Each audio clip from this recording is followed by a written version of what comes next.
દીવમાં 5 પાર્કિંગ સ્થળોની થશે હરાજી। દીવ મ્યુનિસિપાલિટી દ્વારા પાર્કિંગ સ્થળોની હરાજીનું સર્ક્યુલર બહાર પાડવામાં આવેલ છે, જેમાં ન્યૂ ફોરેન માર્કેટની સામે પાર્કિંગ જેટી, ફોર્ટ પાસેનું પાર્કિંગ, ફુદમ ગંગેશ્વર મહાદેવ મંદિર પાસે પાર્કિંગ, INS ખુકડી પાર્કિંગ સ્થળ તેમજ આજુબાજુનું સ્થળ તેમજ સરકારી ઉચ્ચતર માધ્યમિક શાળાથી લઈ અને બસ સ્ટેશન ઓપન સ્પેસ પાર્કિંગનો સમાવેશ થાય છે। દરેક પાર્કિંગની ઓક્શન રકમ અલગ અલગ રહેશે।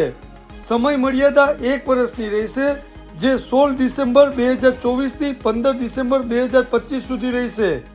આ ઓક્શનમાં ભાગ લેવા માટે ₹50,000 નોન રિફંડેબલ છે। 1 લાખની ડિપોઝિટ રહેશે। ઓક્શન તારીખ 28 નવેમ્બર ગુરુવારના રોજ સવારે DMC હોલમાં થશે।